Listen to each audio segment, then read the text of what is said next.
homework in order, lads? No. I'll be seeing all these creative ideas and wanting to pitch to Pat. You'd be as well pitching to your dog. At the moment. At the minute, the dog's got a better spring than me. But, okay, I should say, welcome back, everyone, to Voices of the Sperrins. We have a very distinguished and decorated guest here today. I should say that... Sorry, can I stop you there just a wee second? Voices from the Sperrin, just direct. Are you speak to? I swear to God. I didn't even say it. I see that you've made me do that. See, Well, Pat, come on. I have to say, what he said is more accurate. I might be a voice of, but I'm not for voice from the Sperrin. There you go, lads. All right, I'll try it again. Welcome everybody back to the Voices from the Sperrins. Today we have a very distinguished guest. I should say an old friend of my own from school days, Mr. Pat Loughrey, who lived and I suppose breathed the air of Ballinascreen for many years. 10 years Pat lived here. So we'll, I suppose, chat about many things. And Pat's time in Ballinascreen, his time teaching, his time where he went on to in life in the BBC and then on to Goldsmiths, and where he is now, a very luxurious life and owning an island outside the Bahamas. Isn't that right, Pat? More than one. Actually, outside Bundoran, Pat says there.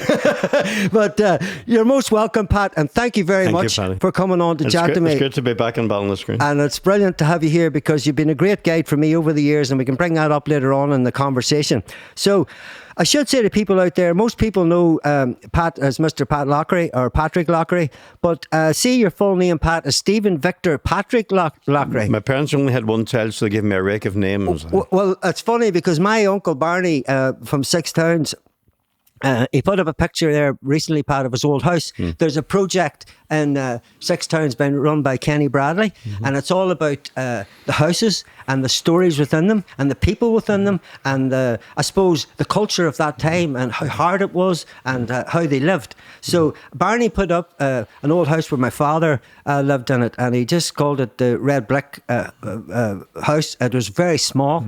It was more like a wee shack, and when you think of 9-10 people living in it, it was off its time. And so when he put it up, the reason I'm bringing it up is I didn't know this either, but he had a load of names, and actually it was a lady who came in on the feed and says, "I've got your birth certificate and your names are Arthur Black," and he had 4 names, and so he was a well-polished lad, and if he was to travel around the world as a mysterious spy, he could use all them names in a 4 passports. So could you, and so you're most welcome, Pat. And so I should say to people out there, there's a lot of people in Ballinascreen in the wider world and in Northern Ireland in general all know who you are from your work and from your teaching days in this area.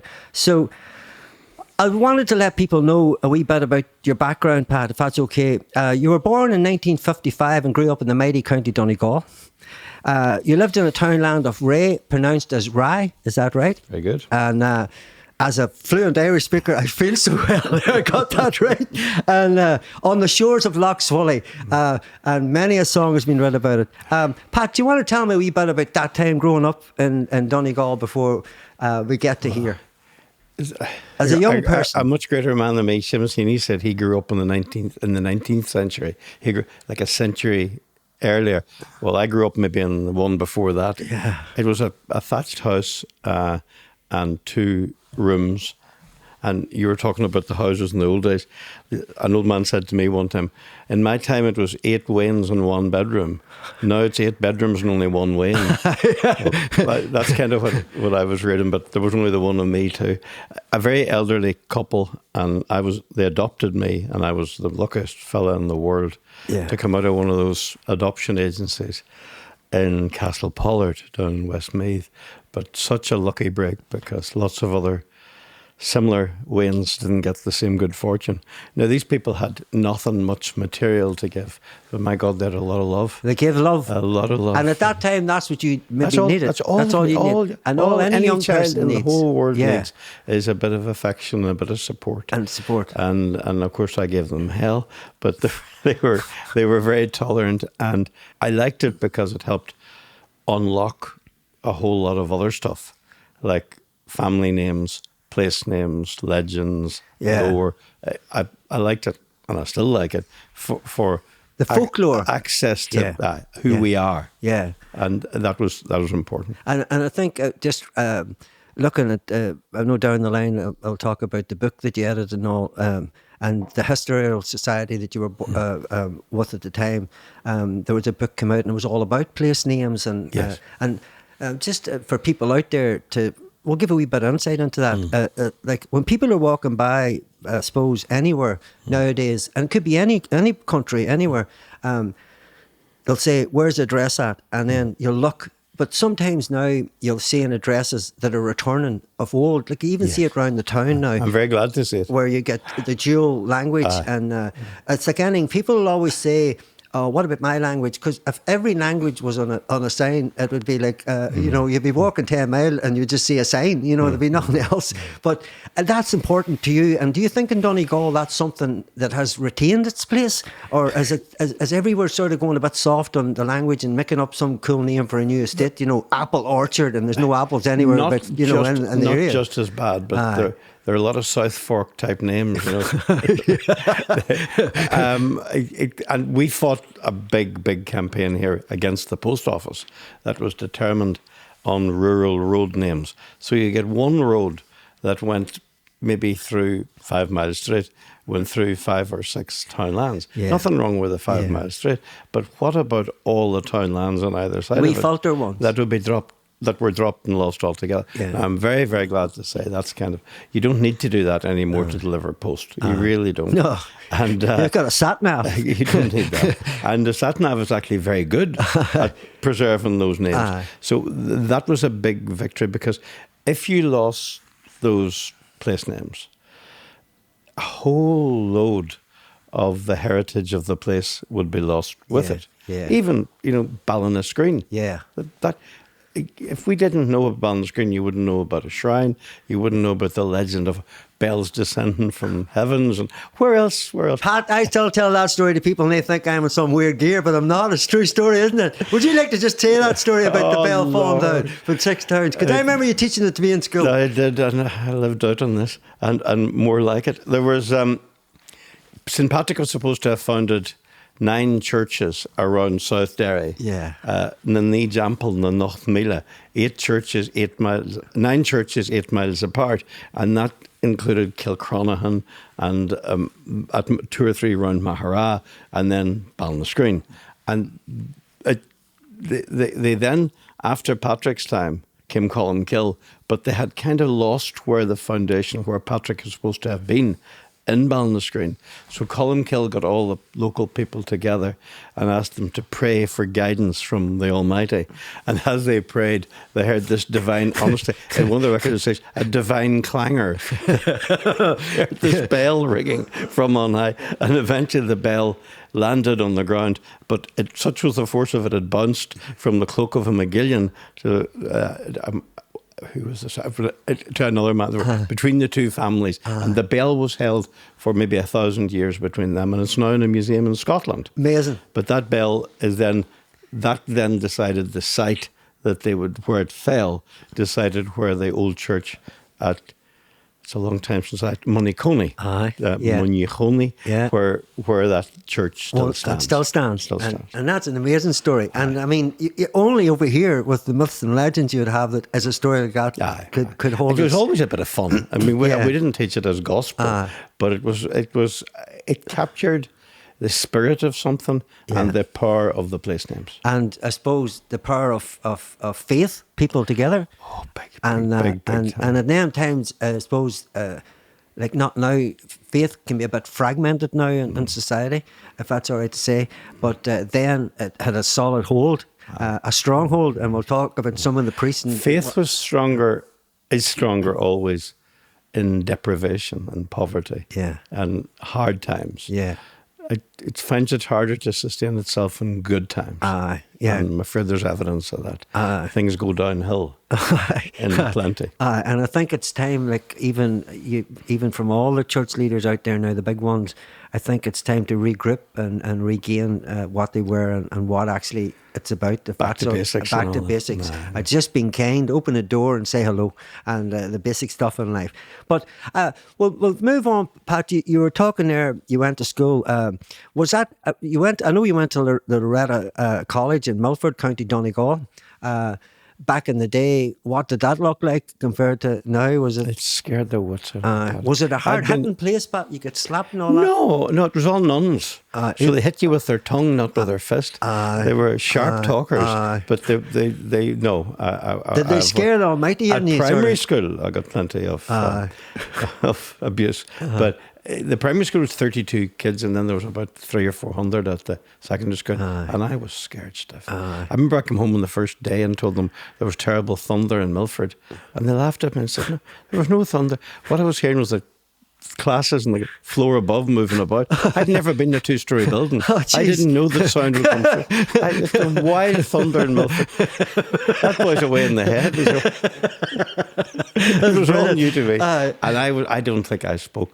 I haven't stopped speaking since, but I don't believe I spoke for the first year. And then it was completely in Irish. And that was, I never had that much Irish at primary school, but not that much. By the end of the year, I kind of could cope better. And you knew what to do. A bit better. And it was, and did you find, like, at them days at school, were you someone that liked to read? And because obviously you're a man of knowledge and a lot of history and stuff. Is that something? I lived with very elderly people. Yeah. They were in their 50s when I came, and they couldn't go. They didn't get any younger, and they weren't in great health. But what they had was a wealth of lore, stories, and history. Yeah. So I did read like mad, but I only really read about 2 or 3 things: history and geography, and look, getting it to the world I was in, and other stuff was a mystery to me, a complete mystery. Yeah. I remember the French teacher taking me, Patrick, she said, "Do you know, I do think, now I've done this for a year, I think you have the wrong shape of a mouth for French." For a long time at TV, I'd watch these people to see if French people had different shapes of mouths to me. And do they have a sort of wee boo, they do have a wee they do. they do seem to the Irish people just open your mouth and say it, like, you know what I mean? They use the lips a lot more than we do. But I think that was her soft landing from me. But some things I was good at and some things I was awful at. And you left, I suppose, when you left Donegal School, at that time, were you thinking to yourself, I'm going to go to university? Or was that something in them days, Pat, that I know, like, I've had people in here, Pat, I should say that they said things to me like, I was picked out of the family, or I was the one, or, and that there wasn't, like, that's not as if X was any smarter than the person down here, but it just happened to be like a tier thing. You go to get educated, you become a builder, you become, whatever it was. Was there much of that in Donegal, or do you just, your parents wanted you to go there?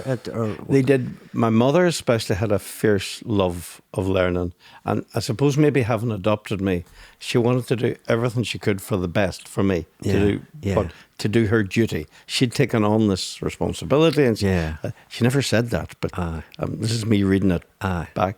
And she was fierce reader, voracious reader herself, and she wrote very decent poems as well about her own place. She was a literate, civilized woman, and she wanted the best for me. So I kind of, children never let on, but they kind of secretly want to please the parents too. Yeah. Because you know how good you are at displeasing them, but you want to.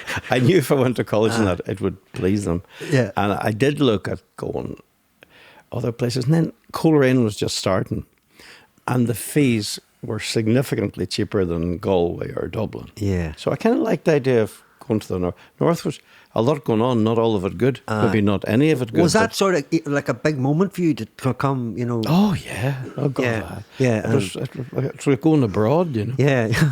And that's not a political statement. No, and for people out there, it still is. It was a difficult... I mean, the Six Counties was another place. It was another planet, but a lovely planet, you know. A very nice planet. And that was, that was a big step. But it was to do history, pure. Yeah. I was allowed to do one subject there, which was the one thing. It was like a place that would just let you do music. Yeah. There's a name for that, it's Paradise. God sent that down. It's like a Bell story. I need God to send me a centre down here. But They'll send you down a mixing day. He did, and we sleep.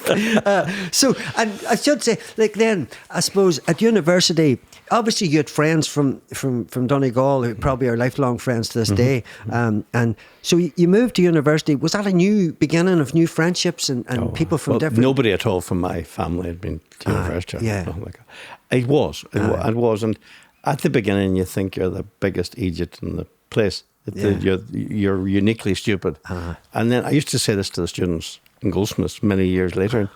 You think that you're the only person that can't understand what that lecture is on. That dark night of the soul, you think, oh dear God. And if there's the biggest takeaway from university and any kind of stressful learning is, it's the joy of getting through it. Yeah. It's not big awards or prizes. I faced this battle and I got through. And that's the satisfaction. Be proud of having done that. Yeah, and I think that I suppose like that's something maybe like people suffer. I suppose a lot. Nearly a false syndrome of what you're doing, and I can't get it over the line, and I shouldn't be doing this. This isn't right for me, and all the things that go with it. But as you said, if you get through the different parts of it and you come out the other side. I'm sure someone like yourself that has been at the top of a university would always be saying words like, now you're out there, there's other people out there that can support you from the same place and the same time. Absolutely right. And better still, you can support others. That's it. You've come through it. Yeah. So go now and help, which is why I wanted to teach. Because I'd kind of felt that I'd found some kind of a ladder, some kind of a step. And wouldn't it be nice to give other people a step? Not all of them wanted a step. Yeah, well, you're always a great person at bringing the best out of people. My class was an awkward class, but I remember your class as clear as day. And I've said that, and I wasn't great in school on other situations with other teachers, but maybe that's just, they didn't click with me, and that's okay. But it definitely clicked with yourself, and you were the man that ignited the love of myths and legends. Thank you. And some of the greatest stories that if you told people, they'd probably think they could never happen, and the children of Lear, and that's why I brought up about the bell, and everything that, and we learned about Irish. He taught us their father, and Hail Mary, I remember that too. And I think that, I suppose at that time, there was very little push for Irish language, in the an area that was steeped in Irish language. I've done a bit of research in the area to be, I don't want to use the wrong word, but to sort of be taken down as such, or quietened, if that's the right word, just quietened, has now returned with a lion's voice, and there's power in the Irish language all throughout this community and other communities. It wasn't quite through then. No. It was starting to be through. I think so. It wasn't. And I know this from Donegal, but here too. There was actual native Irish in living memory here at that time. There was people whose aunts and uncles had spoken native Sperrins Irish, which was amazing. And there's some of them on recordings in universities because they're interested in the different dialects. So I got to know that, and that kind of. But the reason that Irish declined so quickly in Donegal, Galway, Mayo, and indeed in the Sperrins was it was associated with poverty, with being at the bottom of society. And parents thought they wanted to give their children the language that would get them jobs and income. And Irish wasn't, many as a parent said to me, what good's Irish going to be to them, sir? I mean, many as a parent said that to me in Colm. There you go. What good will that be to them? They are. What are they going to get wrong? Well, they were. You know, you proved it wrong. Well, in a way, I would take a smiler to that, but it's not. and it's true. Happily, like, it's not a calculus. It's not. You don't. It's not. You put money in a slot machine, you get so much but back. what you seen there was, I suppose, like maybe the way your mind is. You seen ahead. You seen something that was maybe it would have happened again. And I suppose at the time too, there was systems that were, I suppose, demanding, as you say, a certain language to come out, and it's universal, it's this, it's that, and the other. But if you look at a lot of different countries around the world that have their own spoken word, a lot of them is coming back, and it's getting stronger again. Yeah. And the Baltic areas, all the different places throughout the world Well, there was a time, Paddy, where progress was homogenizing, that we would all wear the same clothes, sing the same songs, speak the same language, watch the same films. We all became worldwide consumers. Perfect. God, brilliant. We'd all wear Levi's and we'd all sing Polydor songs. And that was horribly damaging to any sense of individual identity or community or belonging. Yeah. And thank God people learned sense and said, here, hold on a minute. You walk down, go into a shop now in Singapore or in Johannesburg or Mahrefeld, and so many of the products are exactly the same. Yeah. Exactly. Yeah. All charging the same extravagant prices as well. Yeah. We're losing as much as we ever gained with the global economy. Yeah. And we have to, there's no way we can reverse it, and there's no way, I'm not advocating some crazy hippie dream, but it's just hold on tight to what you've got. Yeah. I came here and people were speaking Irish and they didn't know it. There you go. You know, We slang words. Yeah. Well, nicknames. Yeah. I hope I'm not offending them. You know, the Fardoos. That's the dark people. I know. And it's in perfect grammar. And Money Nina.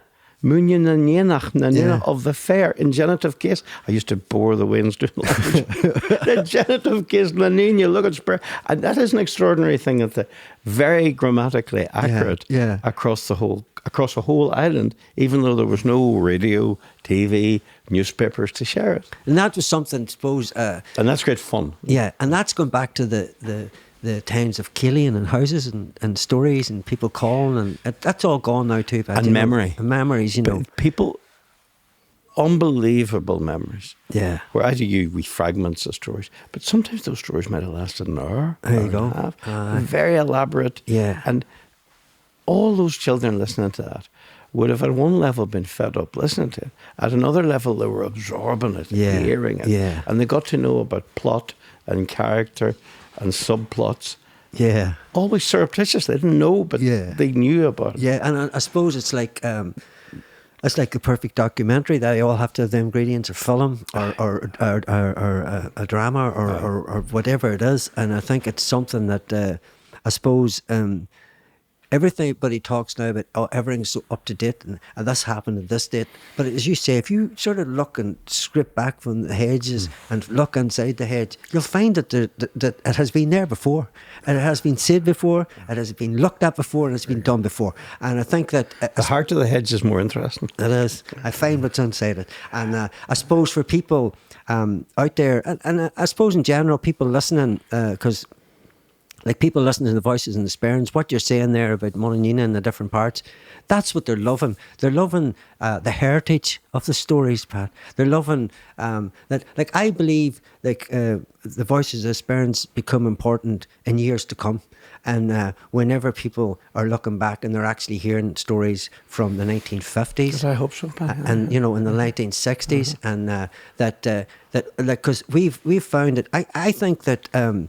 For me, anyway, and I could be wrong, I think it's if it's sort of auditable and it's visual and it's talkable and you're getting it that way, that's where we need to be to pass for the next generation. Because paper and books and books and books and 900,000 pages, if we can tell a nice enough, as you say, Pat, short story that activates that book again, then the book's lifted. And that's what I think. And I think them stories of the whole myths and legends, they're fascinating. And if you look at them, there's love, there's heartache in them stories, there's trauma, There's all these things, isn't there? But Years later, when I went into broadcasting, then I inevitably ended up teaching a bit of media training in different colleges, including back in Ulster again, which was nice. But at the heart of it is storytelling. At the core of whether you're telling a yarn leaning up against a counter or making an elaborate documentary or writing a novel, at the core of Shakespeare is narrative. And what you're describing is very sophisticated, important narratives. And the other thing I really do want to say, that's true of many, many places, but honestly, Ballinascreen's unique. There's something very, very, very special about this place. Like, I was teaching up there, and there was a fella, I hope they don't mind, the Kellys of Doon, but they're in the class with me. And he wasn't madly interested in history, I remember. But I said, you really, really should be, you know.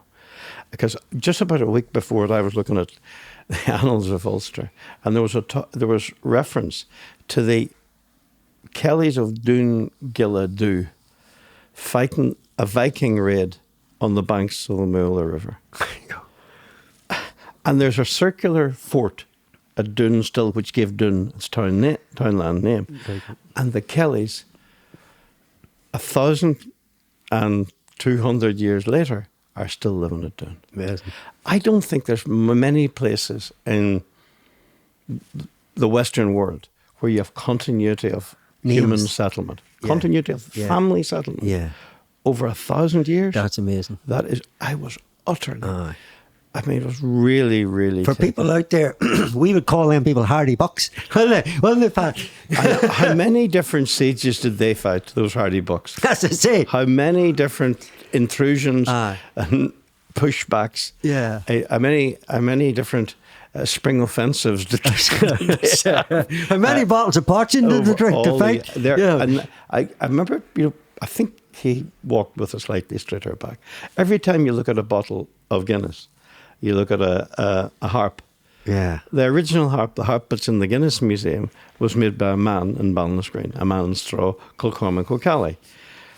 That's pretty significant. She wore the most familiar Irish tune was collected here. There you go. The music and the lore, the language of this place is powerful. Can I give you one other? Go. Good. I was blessed to meet a wonderful man called Graham Mahoney. Speak to anybody in the area. That's as good because to talk about. Well, he gave me, like, I'm a flippity jib. I move about, but Graham is very, very, very focused and achieving. And the two of us with the Historical Society, with lots of other people. You founded it, didn't you? Yeah. First chairman, whatever that means. But there was a lot of good people together. Yeah. And one who's gone, Paddy McGregor, I want to mention him. Yeah. But there was a group of us. Anyway, we had this archaeological tour to go to Ballybreast Chambered Cairn and teach the people about how their stones were significant and important. And all these local people came, and there was this archaeologist preaching about it. No, it's a mystery. He said, it's absolutely a mystery.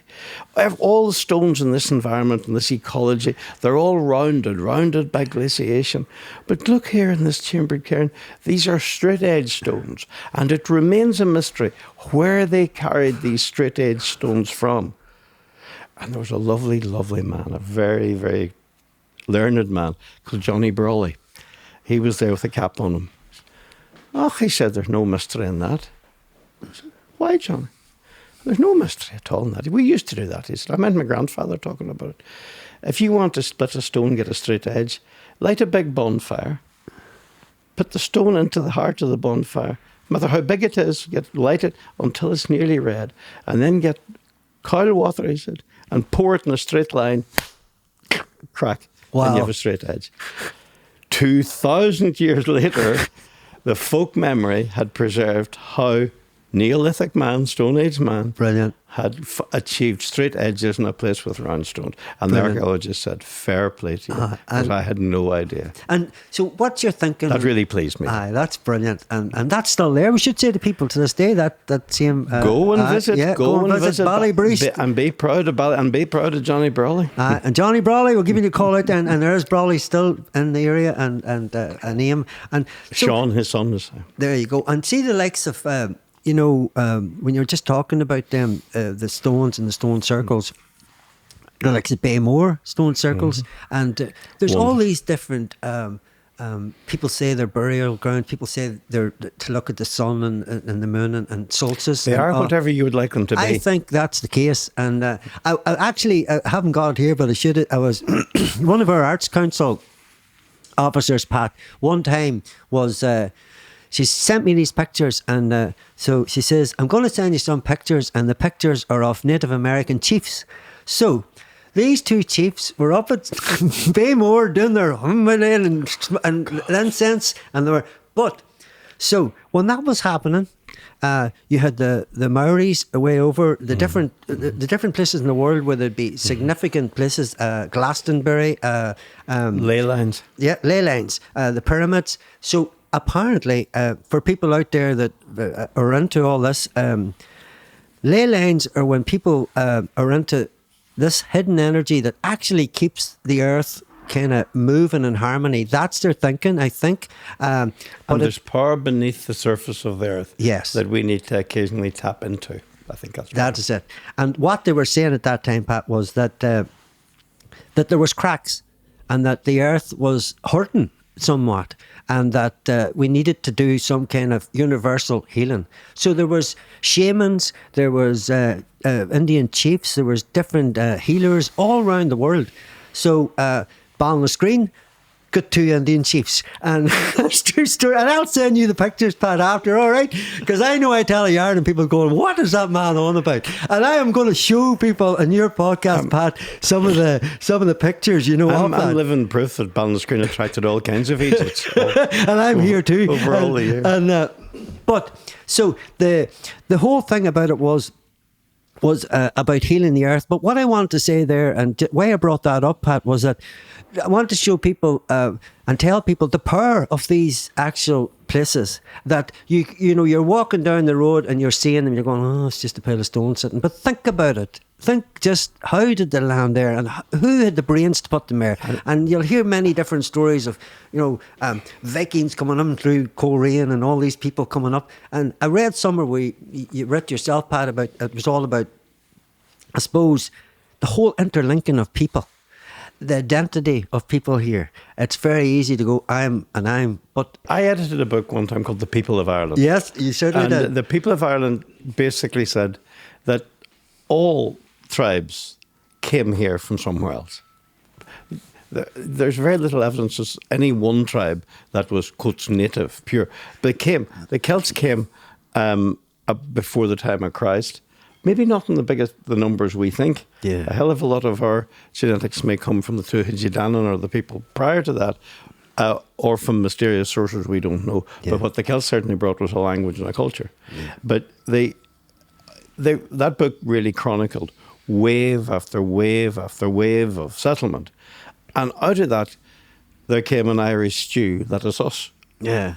A mixture of a big people. pot full of everything. And yeah, there are dominant strands, there are strands of great culture and language, and there are strands of great economy. And Belfast is this amazing industrial city that dominated the world at one time for a small place.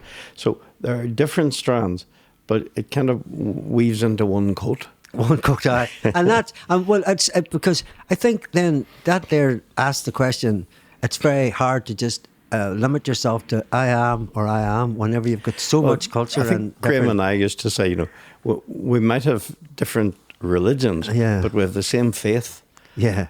We believe in very fundamentally similar things. Yeah. We believe in local people, local identity. Yeah. And we said in that whole local history movement, you to kind of leave it to us, we can work these differences out in the parish, in the community, easier than you can in Stormont. Yes, and it has worked. It's a parish that's working, well integrated. you wouldn't have dreamt 40 years ago Yeah. that it would be as good as it is. And that's, they say, human sense of well-being is recognizing what's been achieved as well as what has to be achieved. You have to look back with some pride on how dark it was and how much less dark it is now. Yeah. Far from perfect, but a lot less dark than it was. There's more of a positive going out around the world than a negative. And you're not embarrassed with your children growing up here and having the voice of this place. Yeah. And there was people at that time who were. Yeah. I wasn't one of them, but there were people. Yeah, no, that's interesting. But there's something powerful that is like any other great thing. It's stronger when it's shared. Yeah, and a peaceful way. In a peaceful way. So, Pat, I'm supposed to let people know too that you were going back again, a teacher in St. Colm's for 6 years, and I can't remember, maybe a couple of years of that with you, and I suppose we'll talk. I was 78 to 84. That's it, 78 to 84, and so them 6 years. I know I learned, as I said earlier on, about Irish studies and different things. And for you at that time, and I suppose for all of us, because sometimes what happens when you're younger, your mind can become a bit numb to what was going around and what was happening. But I remember at that time, there was different powerful voices, I suppose, in the community. Would have been the parish priest, and he tended to, we'll talk about him now, the parish priest. Everybody listening to the voices of Sperrins will think this parish priest is some kind of mafia mob boss. But I don't want that to sound on the camera, and especially when Pat's here, I don't want it to sound like that. But you were directed to things, let's say. You're like, what do you do in the night? And you go there and you do sport and all, and which was good. And, and no matter what was going on. But it would be wrong to judge him then. We're talking about Father Colm here. Yeah. Who, it would be altogether wrong to judge him with the standards of today. Yeah. Today it would be unthinkable. Yeah. But then it was a different world. And I think another reason we to judge people is their motivation. He was a fundamentally positive, driven man to do the best for his parish and his congregation in that parish. Yeah. He really, really was. Yeah. But he had some odd ways of it. For example, my interview, there was a whole committee had to interview, and they'd interviewed 5 or 6 people. He insisted on the entire interview being in Irish. And even though people had degrees in Irish, they weren't familiar. Certainly talking to a very old man who had problems with his throat at that time. And he was very, very hard to hear. He had to sit up. And then I realised that he had a very busy voice, didn't he? No, he was the only person on the whole committee who actually spoke Irish. So all the rest of them were making notes. Lord God knows what they were making notes about. Out of this odd experience, I got the job, even though I was up against people who actually had degrees in Irish. Mine was in history. But he told me he had a Callion Amshire, a housekeeper from near where I come from in Donegal. That might have been the reason. And we got on the best. But we went then, Patricia and my wife and me went to 11 o'clock Mass in Stroll the next Sunday. We thought we should really. And he announced that there was now a native speaker in the parish and that he'd be holding adult classes every Tuesday and Thursday night at 8 o'clock in the Banba Hall. And I looked at Patricia, geez, he must have got 2. And then she said, no, it's you. No consultation, no discussion. Thank God I got them squeezed into just one evening class. Brilliant. Run by the Tech in Maherfield. But he was very good crack. He came up to visit us one time. We were in Tana Heights and he came and he only would speak Irish to me. And Patricia understands it but doesn't speak it. And he said, Nachwal picture or be hugged. And she kind of understood that, well, Godfather, we have no time to get pictures. There's no carpet on the floor. And he looked and the only bit of English he spoke the whole time is, I don't mean just any picture. I mean the Sacred Heart picture. Sacred Heart picture and on the wall. And he pointed above the fireplace, in the only wee sitting room, and he said, put it there. I said, you keep a very late light here. Well, you better go to your bed earlier. He could see me from his room. Talk about being under surveillance. He was deadly. He was, and yet, I have nothing but warmth. He sometimes English wasn't his favourite. He came into St. Colm's to reassure us one time, and he said, "There's nothing secondary about this school."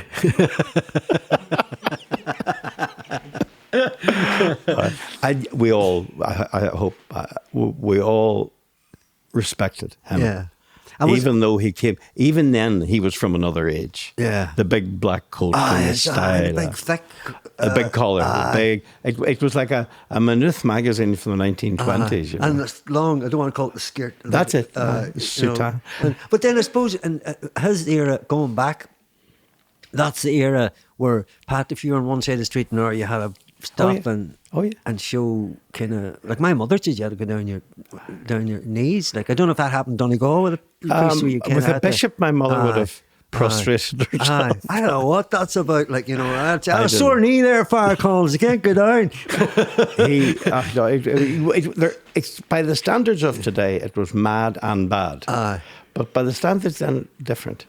He just wanted it to work. He wanted people to be educated, and he wanted, I suppose, the best of his community. And he was determined that there would be a secondary intermediate school, it was then called here, to give people who would otherwise have just gone straight to work, to give them a chance of education. There you go. And he pioneered and battled for that. That's interesting. And worked hard for it.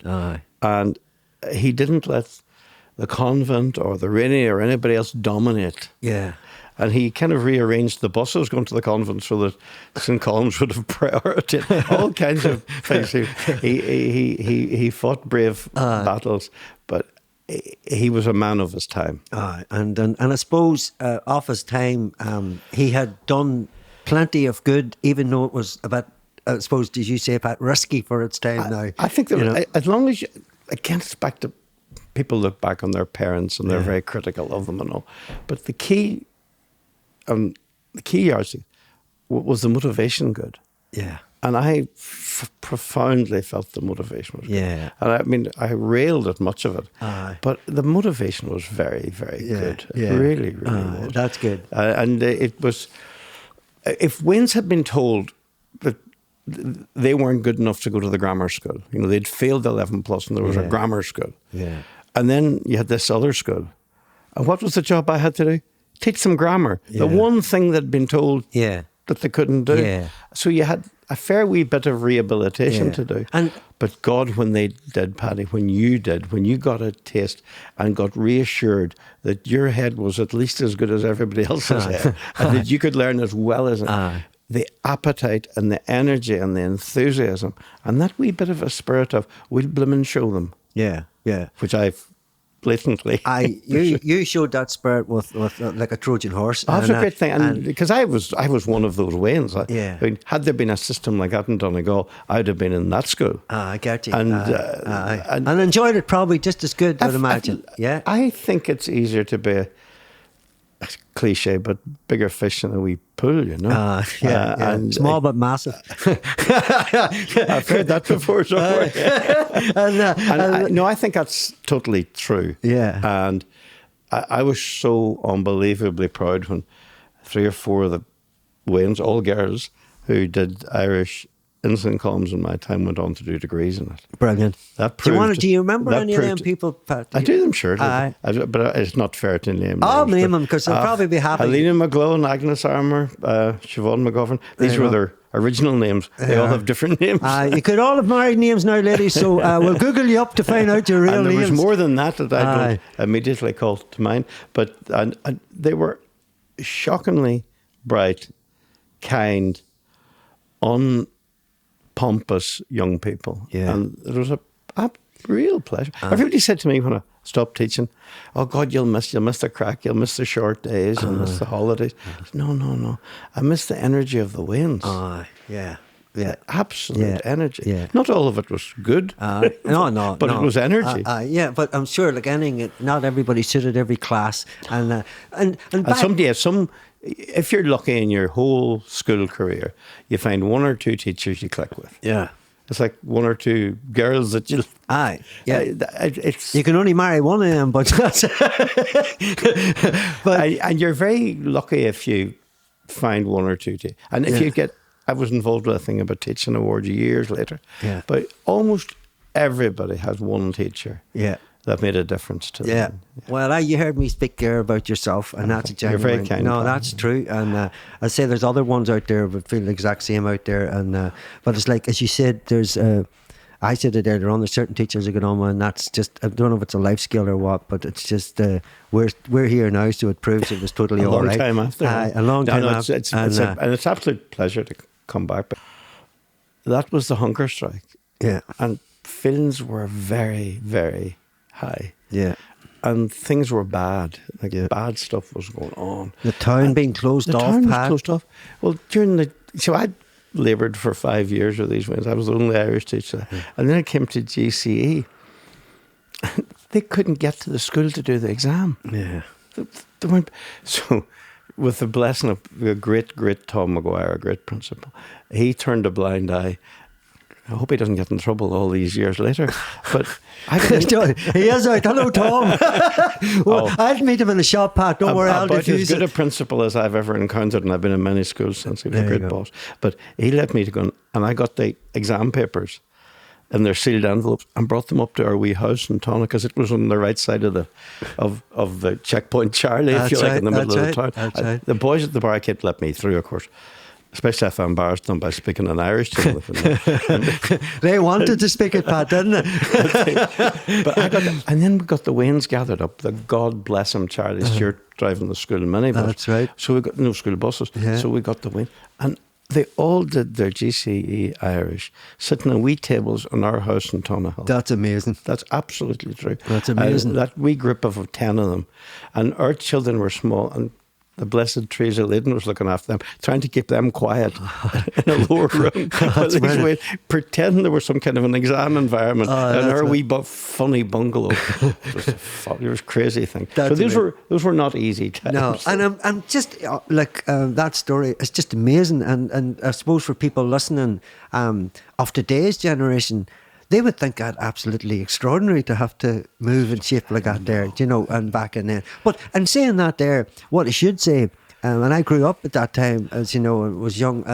I think that there was still a lot of connection in the town. There was still fun in school. You know, the teachers taught you to not be thinking outside the school. They wanted you there from 9 to 3 to be thinking about the school and whatever that. I suppose the love of what you had in school. Other teachers in St. Colm's at that time, what was it like to be a teacher at that time, I suppose, for yourselves coming in and out of school and all what was going on? Well, and what was your brief, if that's all right to ask? You know, what was kind of the headmaster's brief then about people and what was going on outside the school to bring it inside the school to teach? Oh, it's very hard to put values into somebody else, but we were all relatively young. Yeah, we were all. The gap when I started teaching, there was only I was 22, 23. There you go. Like the gap between me and the oldest student was very small. It was small. I was closer to the older Wayne than I was to the oldest teacher. That's much strange. closer. Yeah. So yeah. there was no great them and us gap that I remember. Yeah. At least I didn't want to think there was. And most of us came from the same kind of backgrounds.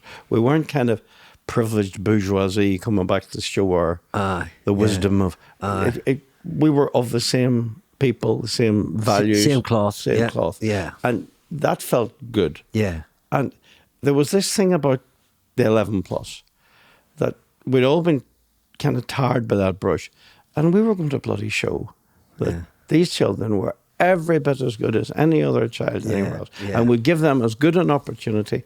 Well, they took it up, it was entirely up to them, but we'd give them as good an opportunity. And thanks to Tom Maguire was fabulously good at getting resources for the school.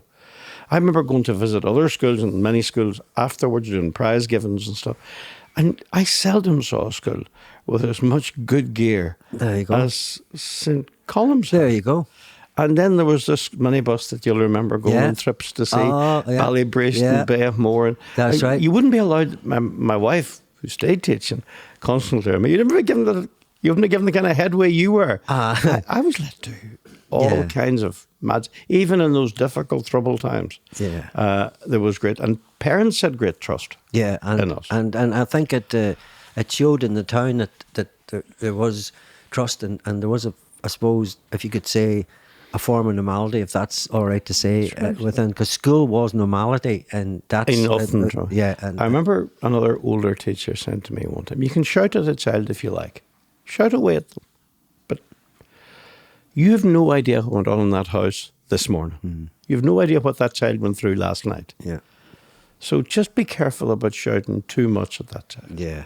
Just put yourself, because you've been, God, I thought, how true. Aye. How true. Well, you never really shouted much. Oh, you didn't throw the weird duster at people. You weren't a javelin thrower, did you? You know that, or the wee bits of chalk and there stuff. might be boys listening who would say, he was no saint. Or you didn't do the famous, you know, that sideburn one. I none of got that. all that. I know you would have got it, but It would have come very hard on me to give it too much. no. No. I did. I was young and I was hot-headed, and yes, I could have got it all wrong and did get it all wrong, I'm sure. But hey, it's off its time. for all those people I offended, I apologise. There you are. For everybody out there, Pat has just looked into the camera and says, forgiveness. You know, we've done a wee... Is there anybody in public life now who doesn't go round about shouting, "I'm very sorry, I'm terrible sorry"? I can't remember that. I was very, very lucky. I remember lots of stuff. I wish I did. As a history man, the curse of a history man, I remember far too much. Yeah. And so, tell me, and the school then... What I should say to people out there, you briefly brought it up earlier on there, and I think it's important we bring it up again, is about the Ballinascreen Historical Society. And for people out there that are, I suppose, involved in historical societies, sometimes when you're younger, you can look at things like that and sort of go, what's that there? A pile of people just going in, older people in a room and talking about whatever and this and that and other. But I think when you get to a certain age, like I've been talking to people recently, and there's a sort of a repetition, let's say the word is, of the way they're thinking now. They're saying things like, you know, where you'd be younger and it's the phase, the plan for this, plan for that. They're kind of doing this. They're kind of looking back and not looking back in a you know, I want to retain what was there, and that's my life. I live by looking back. It's not about that. It's about reflecting. I think that, I don't know if you would agree, Pat, I think with lockdown, it was a time of people starting to walk out at nature again and realise, oh my God, out the back of my house there's a big tree and I never noticed it in my whole life. I just got on the subway. You hear all these stories and about people returning to even putting plants in city areas where they're putting plants outside, and everybody was putting plants, and all of a sudden you come to your porch or whatever, and the whole thing was colour, and it was all nature, and they were hearing bees and all these things, and like people had started to take on walking up the mountains again, and which was an amazing thing. Whereas before you would have seen the regular 10 who would always be there. And I remember seeing it myself when I was up Cahor. Like people say, I chatted to a gentleman about this that actually lived in the area where there was turbines, Pat, and the new form of energy, I suppose. But if you look at them in a way, the gentleman said to me, my sheep still go there and eat the grass, Paddy, at the bottom of them. And so it's kind of like, to me, they're like a large art installation that needs to be there. Exactly. And I think make them into a creative space as well. Don't just let them be industrial. And believe me, they're a lot better than a coal mine. That ruined the landscape. Oh yeah. So I think of them as big kind of Neolithic beasts. They're just legendary animals. And if they help us become less fossil fuel dependent, it can't be very bad. I don't think so. And we can't get too much into this NIMBY, not in my backyard stuff. It's all great, but not here. But if you don't mind, I'll go back to the Historical Society, because how that kind of started was Father David O'Kane. I wasn't Father then, but my good friend David O'Kane. Are you a good friend? Oh, aye. It's a PP in Limavady. He is indeed. Yeah. We were contemporaries and came through things together. There you go. But he was here, and we were both very interested in the history. He's really from Ballinascreen, not like me. But I came into it, and when I started to teach, I realised all the stuff I've been saying about the wealth of lore and legend, but none of it was written down, or at least very little of it was written down. And we thought, God, wouldn't it be nice to get a crowd of people together to look at the Ordnance Survey memoir, look at the records from the past and make them available again, mainly for teaching, mainly for the school, mainly for myself. Was that so? The Historical Society, the came motive out was, of that. There you go. Out of that wish to put together, and then it was, here we are sitting behind the courthouse in what had been the soup kitchen with the Church of Ireland right there. Yeah. We weren't going to just have a Fenian Historical Society. Why would you exclude all the rest of your neighbours? So we invited people from every background and bless them with this crazy Irish teacher from Donegal. They all said, aye, God, surely. And they were unbelievable. That was like the first peace deal in Northern Ireland, done in Ballinascreen. You could overstate it. Was, Pat. You could so overstate it. And lots of people said, what the hell's all that about? If it's all them it took the rest 35 years after that to get it right, you know? No, I make no pretense like that. But we got on back to that thing, different religions but the same faith. We believed in the same stuff. We believed in the power of who we are as individuals and the stories of the people.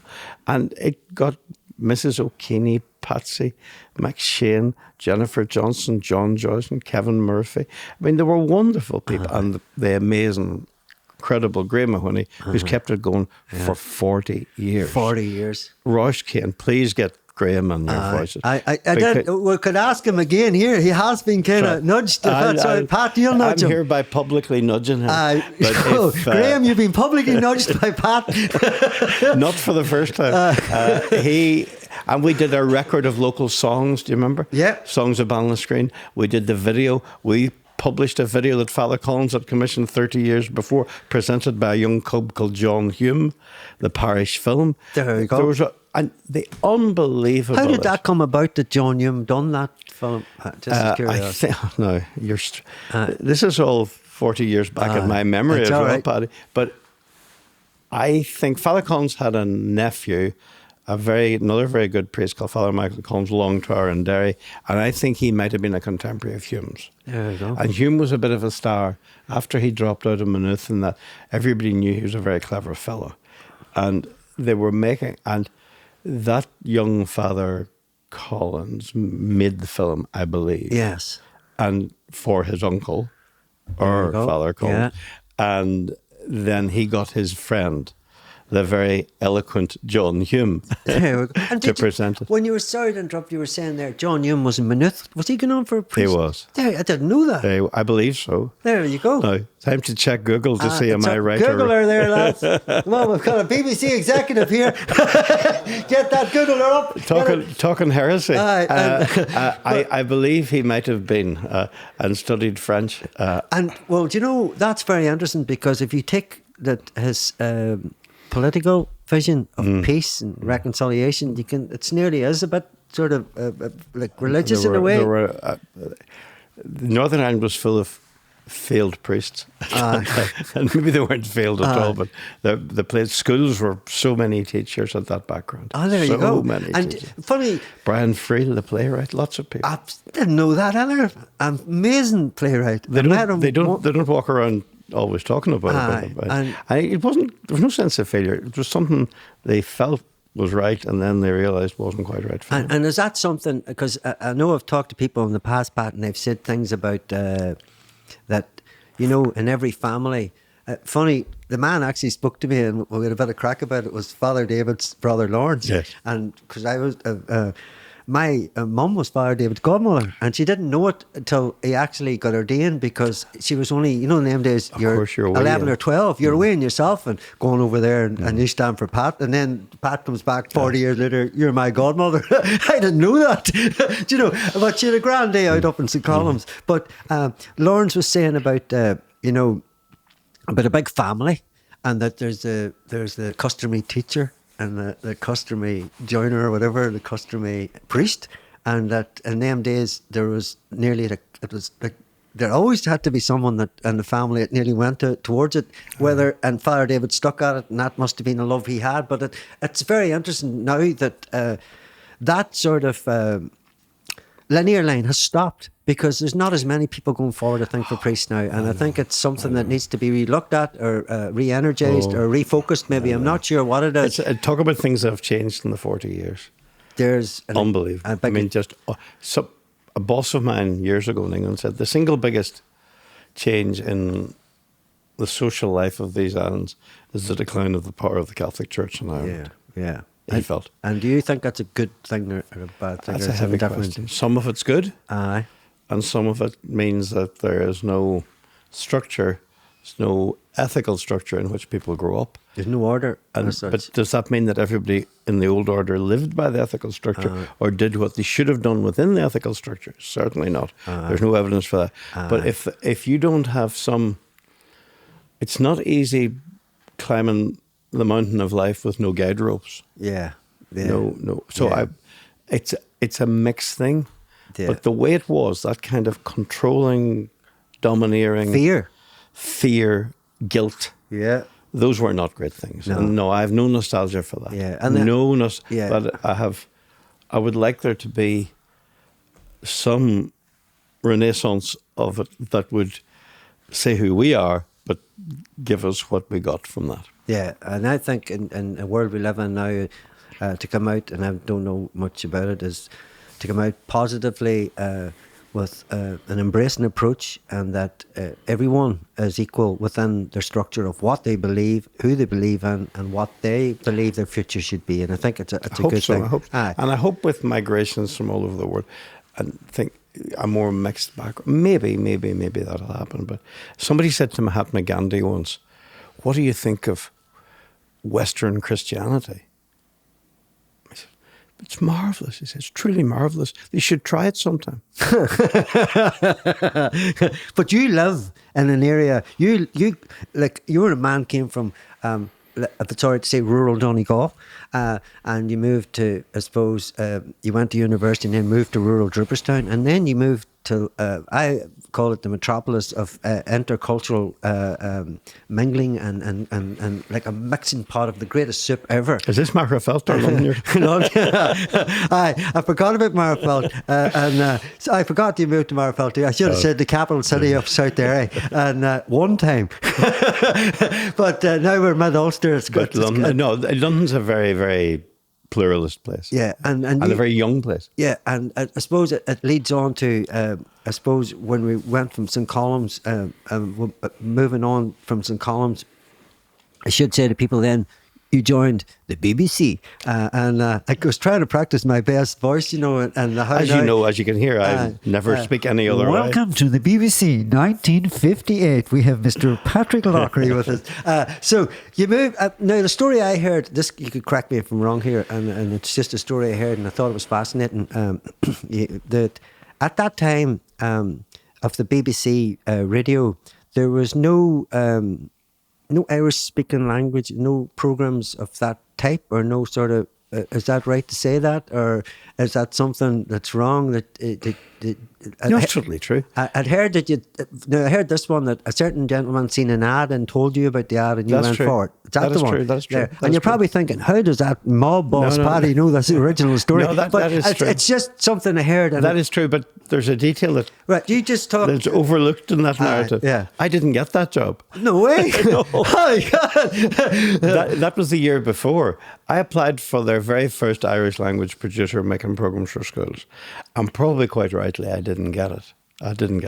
But all that time in Draperstown, I've been going to Radio Foyle to talk about exactly the things after school that I'm talking about now. Yeah. Telling oil yarns and country cures and kind of introducing radio to this kind of stuff.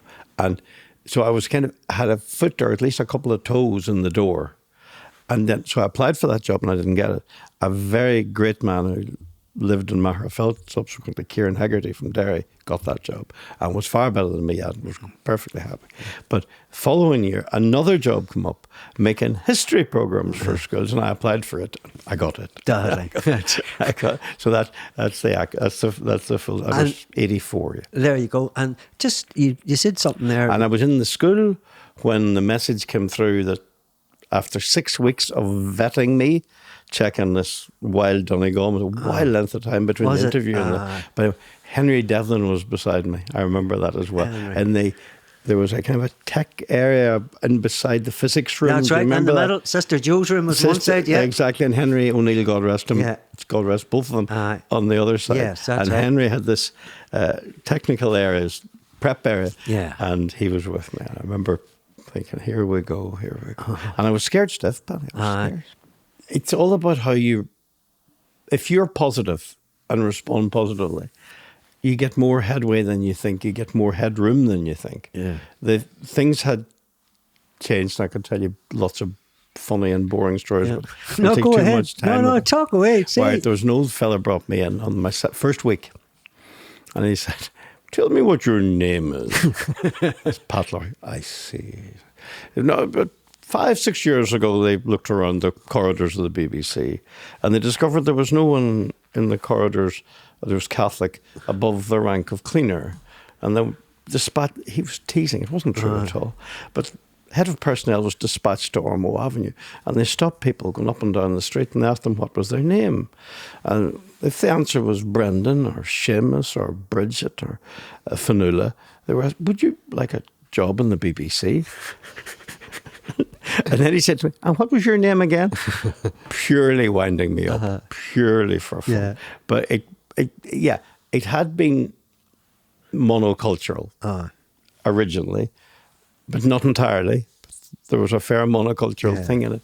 But then it was like reforming and desperate to try to include, desperate to try to reflect, because all hell was breaking out around them. And they realised they were not connecting with the whole community the way they should. Inclusivity. And lopsided is not good. And because lopsided eventually becomes over heavy on one side and the other side there's nothing left. And the news, producing fair and balanced news meant you had to have a fair and balanced recruitment. I get you. Yeah, So I get you. The message. And so moving from that, like you went into, you mentioned Radio Foyle there, and then you went to BBC Radio Ulster, and it's in Belfast, and so then you headed up both them, Radio Foyle and Radio Ulster.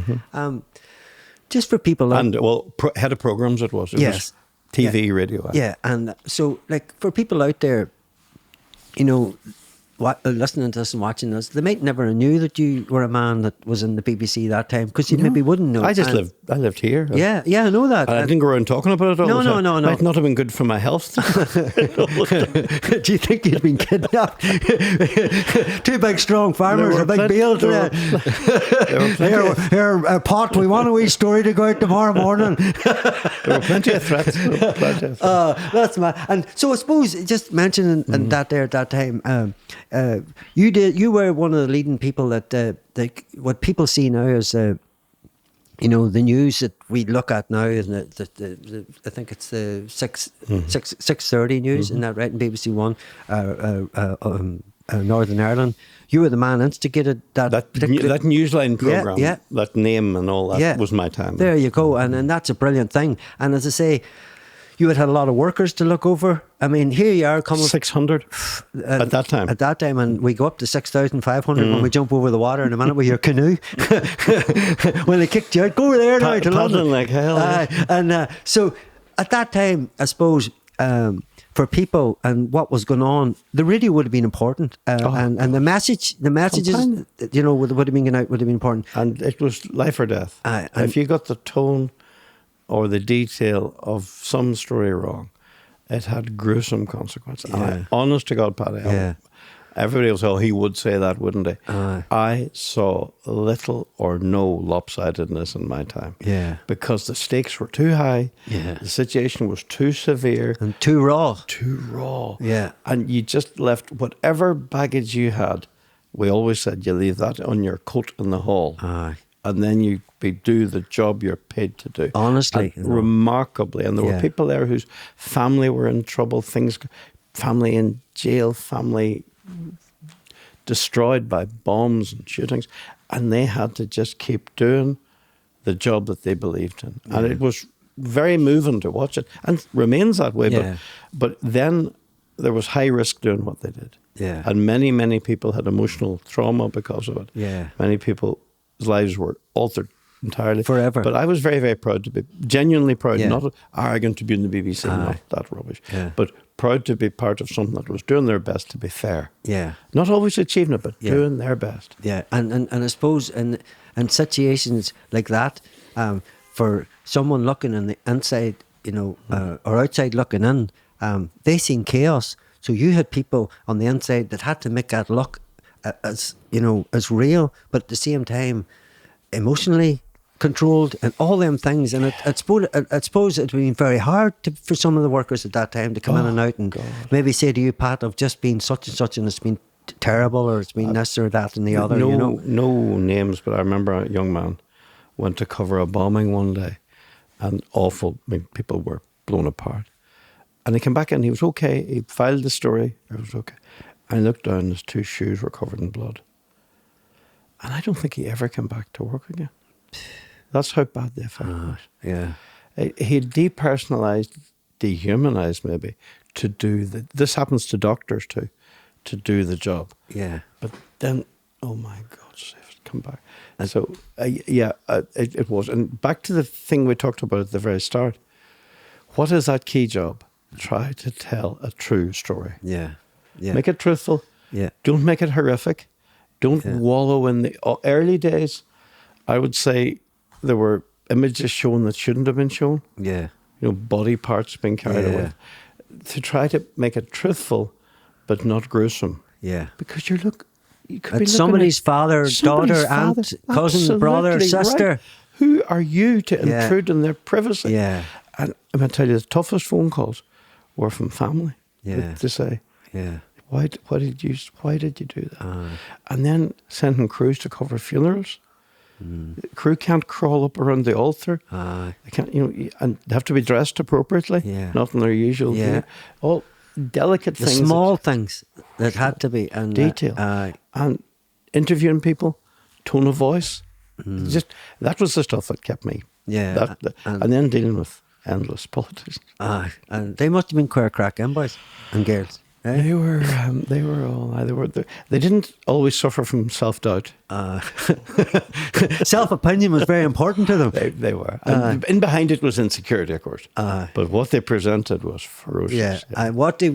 See, that's what I sometimes... had many encounters with the Reverend Doctor, for example. There you go. And how was he? With me? Grand. Because, as he always said, we know where you're coming from, Mr. Loughrey. Never, Pat, when I'll speak to you again. Oh, he spoke good. No, he was perfectly fair with me because he had me. What he called he didn't like.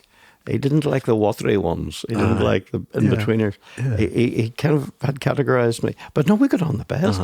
And I did a number of programmes with him at different times later. That was fine.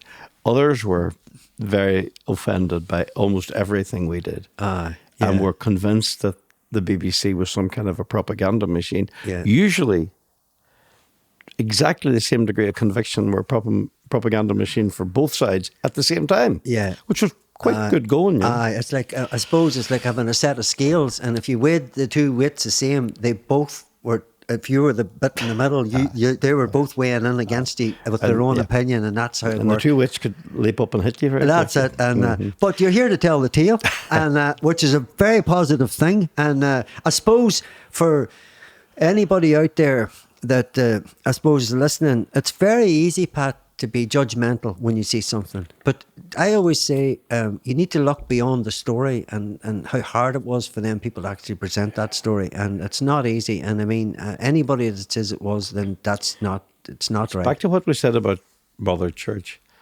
I honestly found that the motivation of the people I dealt with was positive. What happened might not always have been positive, but honestly, the motivation was good. The cause was good, Yeah. They weren't trying to, they didn't make programs to make money. Yeah. They got money to make programs. Yeah. Yeah. But different. I get you. The commercial model's a different thing. Yeah. You give people over and over and over again what people know they want.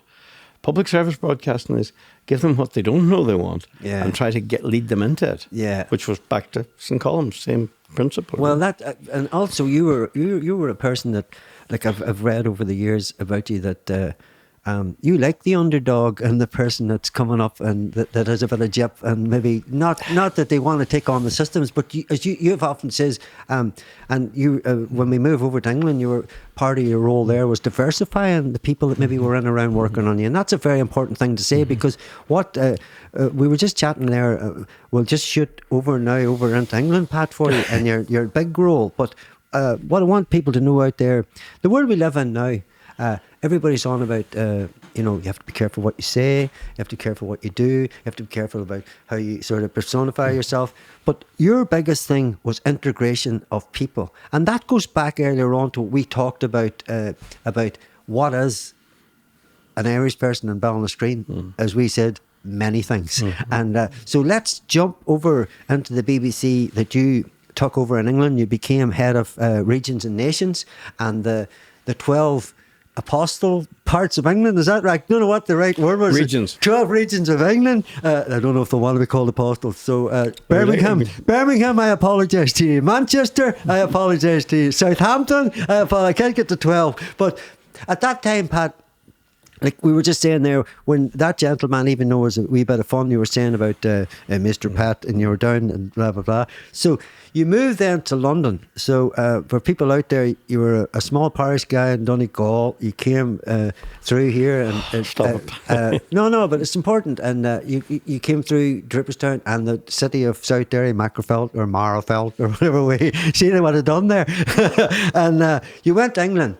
And so you were there, and you became head of nations and regions. And what I should say is that you went from, I think you said 650 employees in Northern Ireland or something like that, to 6,500 in the UK. Now, I would find that extraordinary to have 6,500 E45s flying into my head, and wee Paddy's done an hour overtime here, and he's done such and such. How did all that work for you? And was it a while headache? Or? The further up you go, the easier it gets.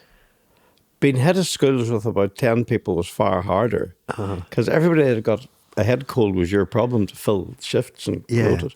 But what do you really end up doing? However, anybody that runs a big... Lawrence O'Kane, who you had in here, runs a very, very big organisation. Yes. He's making fewer detailed decisions than he did when he was running one chemist shop. Yeah. What I had was about a dozen people, in fact only about 8 people, who ran each section.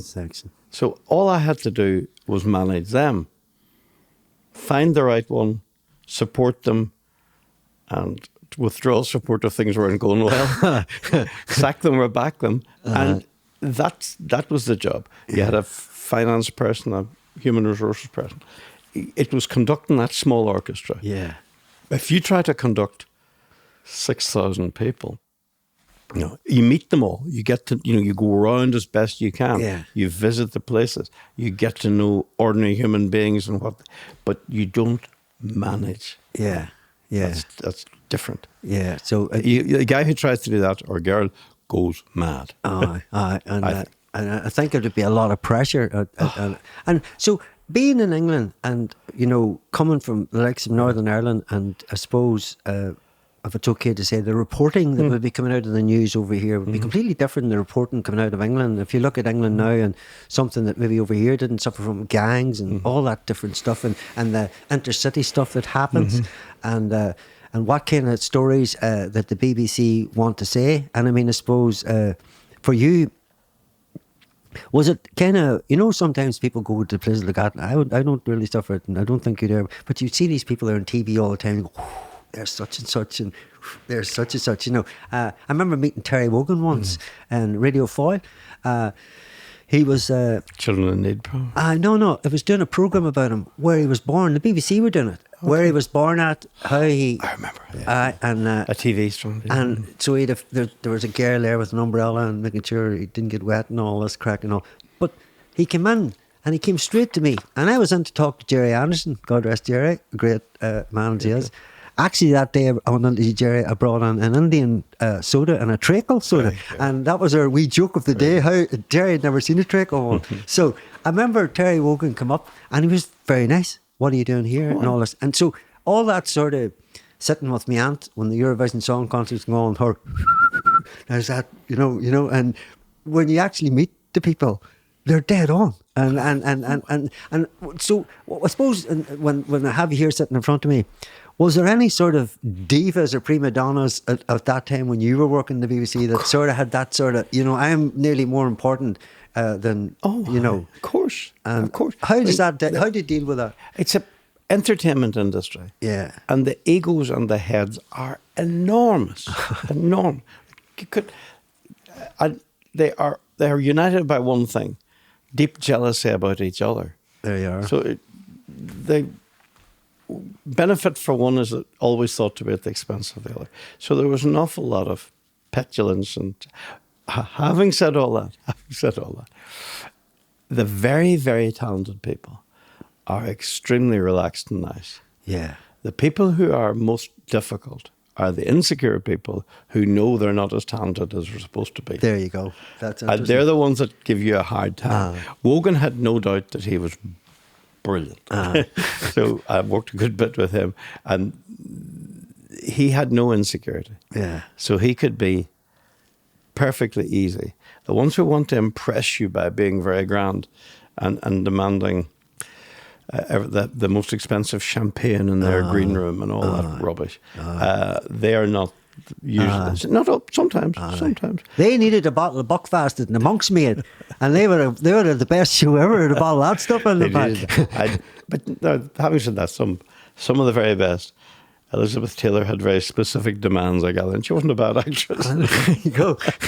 But yeah, insecurity breeds petulant, arrogant behaviour. Yeah. And was there anybody, the way we all grew up and you think, was there anybody that you really wanted to meet that had been like a performer or a presenter or any of that one? Or was it just, to you, it was just, no, you're just people? I'm pretty... I was always lucky I met interesting people, but I probably met my life hero working in Draperstown, Seamus Heaney. There you are. When Seamus came and did the foreword to the Wee Black Tin, the book of poems. I wanted to say something, and this is important. Very bloody bringing that up. Do you remember you used to bring Seamus Heaney into once or twice? Yeah. And he's the most generous man in the world, but he was also an absolute genius. Yeah. The people we're talking about, the divas in TV, are not going to win Nobel Prizes. Yeah. Seamus did. Yeah. Extraordinary human being. So would you get... And Dan, his brother, we'll mention Dan, a good friend of your own. Colleague, and still the best of friends. There you are. Yeah. And the people who were my friends and your father-in-law, Brian McGuigan, these were precious people in my life. There you go. Yeah. And nothing changes that. Yeah. But were the prophetic, I would say. Jeremy Paxman. Yeah. I was very fond of Jeremy, and a very, very kind man. Spent 8 years in Belfast. People That's right. He was a reporter here. A reporter on Spotlight. Before me.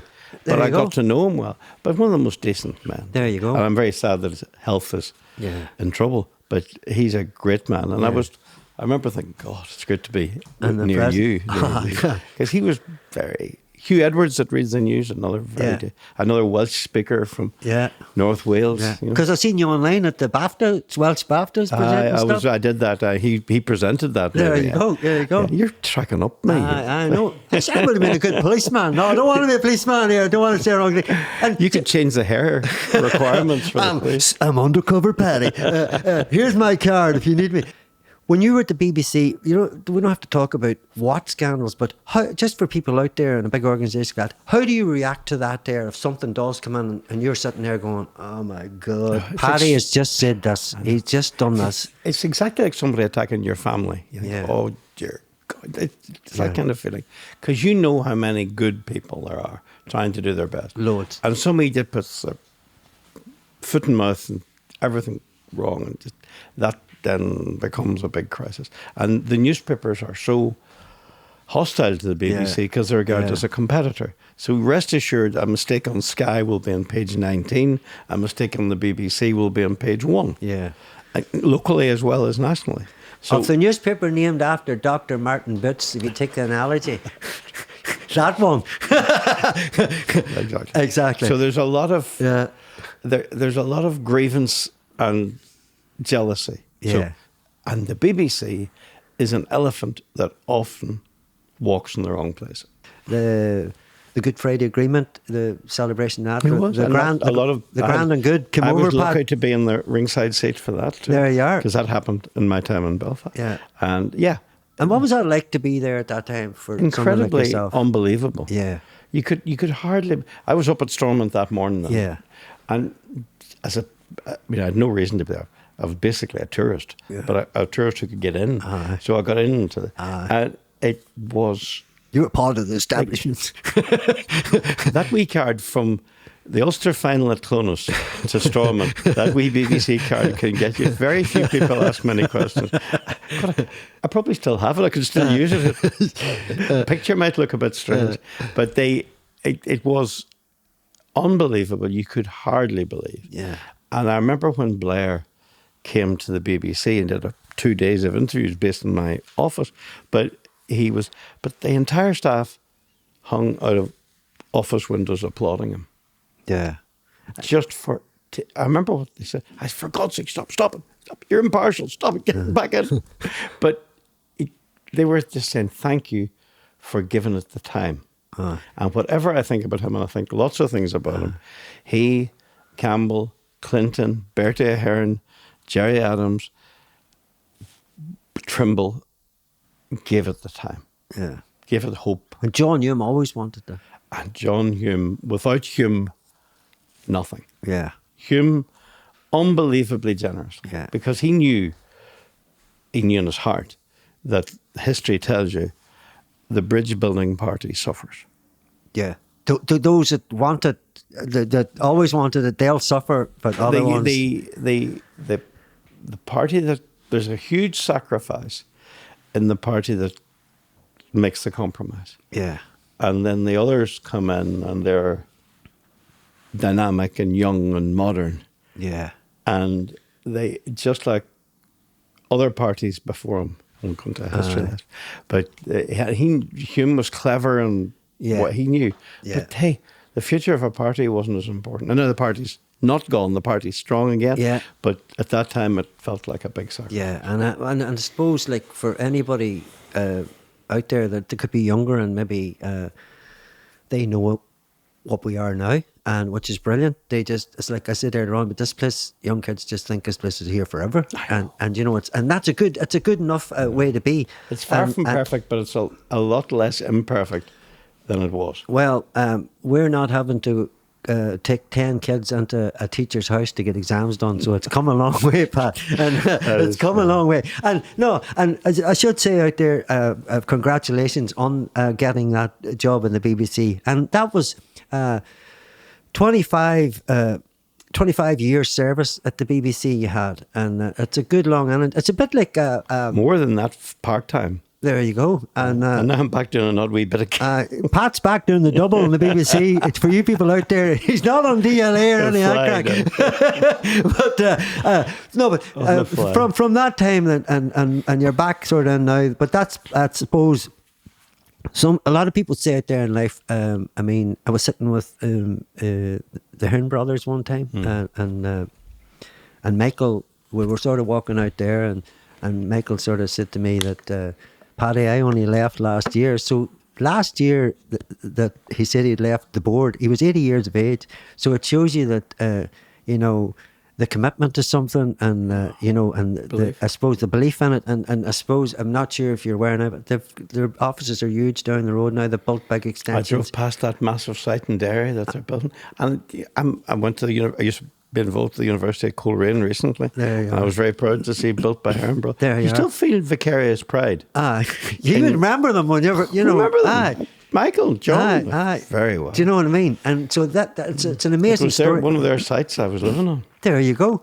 And it's one of them stories, I suppose. And like Lawrence, you said, that has huge potential. And I think it might have brought Lawrence to Belfast for a first aid pharmacy in Queens.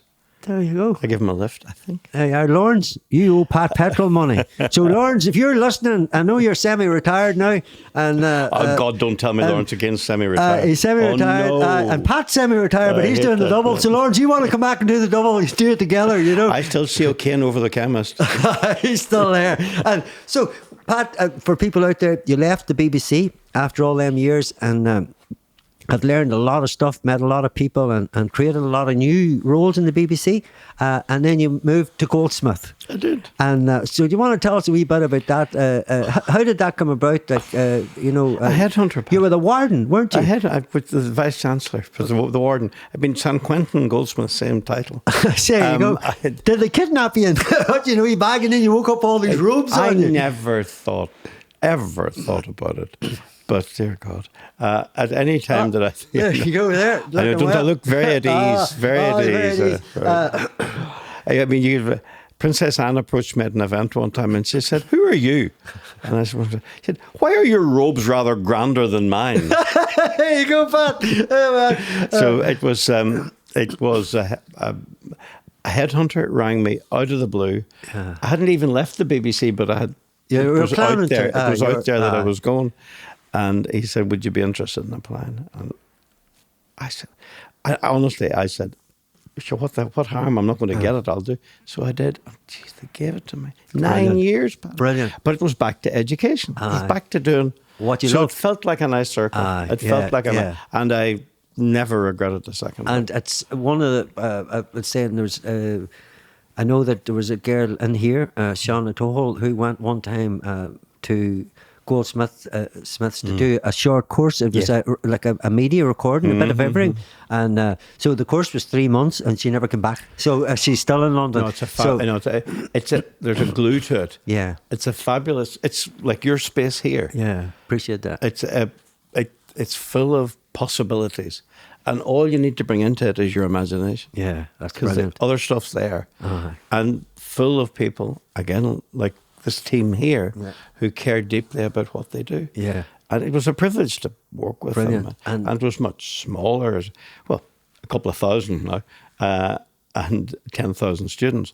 And the responsibilities were heavy. Yeah. But it was a good thing. Yeah. You felt you were doing some good. Yeah, and what people should know out there is that like a lot of so-called institutions, educational formats in the UK, sometimes they were started out of philanthropy and foundations money and stuff like that. And obviously it's in the title Gold Smiths, and it's a company. It's a company. It's like a lot of them labour companies, isn't it? Here we are in Draperstown. Yeah. These are the London companies. And the Salters. The Salters, Skinners. And the Goldsmiths, I think they had landed up at Eglinton. There you go. So they were, all of them, when Queen Elizabeth I ran out of money for fighting her Irish wars against the Ainail and all of them. The hard nuts, Pat, they were tough boys. Hard boys.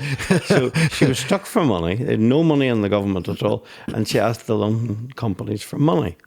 And of course, being shrewd boys, they said, "We will, but we want land instead." And hence the London Dairy Plantation, hence the name London Dairy. And the London companies, through the Honourable Irish Society, were allocated all of these lands in County Derry and retained them until the early 1900s, really. And then the names changed again and people started... Names reverting, coming, going, but it was part of our experience. Yeah, and I suppose... And they weren't the worst landlords. They weren't, not that I'm an apologist for landlords, but and I got to know obviously I got to know the Goldsmiths Company. Yeah. And, they've been around making gold and silver things for 1,200 years. There you go. And poverty isn't their worst problem. I don't think they wouldn't be eating an old pancake without butter and a big lump of honey. But no, it's a privilege. But they do enough. What I do with them now is they have a charity, and I'm a member of it, allocating money. They give away a couple of million every year. That's very interesting. I will look at this camera and I will look at the foundation of Goldsmiths and I will do a pitch to you. That's the only pitch I hear anymore. and just that's very interesting, Pat. We'll probably talk after about that. But when you run I'm going to talk after about a plane that I have to catch. This is the first podcast that actually I should say we have had an international visitor. You flew in this morning from no, I did not. The hills of Donegal, but I'm going to darkest London this evening, or at least I thought I was until I came here. So Pat, it was brilliant having you on Voices in the Sperrins, and as I said earlier on, for the whole way we're doing the Voices of Sperrins, I suppose, is to capture the fabric of this area and for the heritage of the future, and thank you very much for coming on. To be honest with you, I think you should come back again and talk again, if that's all right with you, if you're ever back in. Because Okay. I thought it was only in the fish. You got a recall. No, you're all right. Like as I say, we'll get you back, because I really only went through one page and that's it. There's another page for another time. I feel like I don't want to say this is your life, but I hope it was an insight into it. And this is what going to St. Colum's does to you, folks. It turns you into a glutton for a glutton for punishment. A glutton for punishment. But Pat, thank you very much for coming, and my great pleasure. I wish you the best in the future. I should have said too that you're part of a pile of guilds as well. You're part of there's so many. I read the Hong most Kong. important thing is our three wins were born in Ballinascreen. There you go. Stephen played for Ballinascreen under 8, under 10. These are important things. There you are, Stephen. If you're out there now running an empire, here you're a solicitor. I might need you after this podcast today. Me and your dad. I have a son who's a barrister. We'll look after us. He's a very small empire, but it matters to us. Brilliant, and it Pat. matters to me. Thank you. And Patricia is my wife's mother. Her people were Reeds from Ballinascreen, so it was in the family as well. There you go, a famous tug-of-war area, and strong people. But Pat, thank you very much for coming, and I wish you well on your trip back to London, and hopefully you'll come back again to chat again with us. Hopefully I'll be on the plane. And if you can't get on the plane, I've got a massive 135 sitting outside to bring you a bit of reminiscing. Back. So, I was on a 135 today. There you go. That must have been my psychic eyes. 135 this very morning. Brilliant, Pat. That's but not in these clothes. No. Thank you very much, Pat, and thank you for coming pleasure, to the Voices of Sperrins, and thank you to Tiernan and Nathan and Stella, the team in the background. And can I just apologise to anybody that might listen for going on and on and on, because apologies now the modern, everybody apologises. Apologise for nothing, Pat, because people that listen to this say that man never shuts up. So you put on less words than me, and I think you've done well. Thanks very much. My pleasure. Thanks, My great Pat. pleasure. Brilliant.